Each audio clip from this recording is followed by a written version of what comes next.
വർഷങ്ങൾ കഴിഞ്ഞാണെങ്കിലും ഇന്ത്യ ഒരു കണക്ക് തീർത്തിരിക്കുന്നു.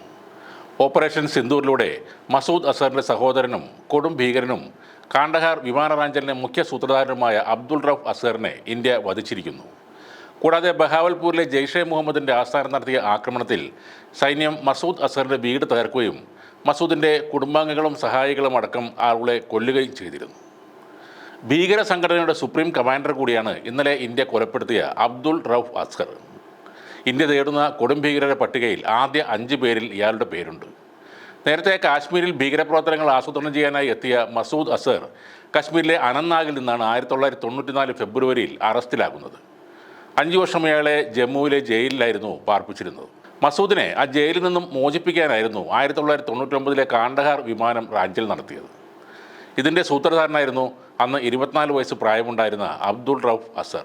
1999 കാഠ്മണ്ഡു ഡൽഹി ഇന്ത്യൻ എയർലൈൻസിൻ്റെ IC-814 എയർബസ് തോക്കുധാരികളായ 5 പാകിസ്ഥാൻകാർ റാഞ്ചിയെടുത്തു. പലവട്ടം തിരിച്ചുവിട്ട് ഒടുവിൽ കാണ്ഡഹാറിലേക്ക് കൊണ്ടുപോയി ഇറക്കി. ഡിസംബർ 24-നായിരുന്നു സംഭവം. വിമാനത്തിലെ 150-ലേറെ വരുന്ന യാത്രക്കാരെ പാകിസ്ഥാൻ ഭീകരർ ബന്ദികളാക്കി.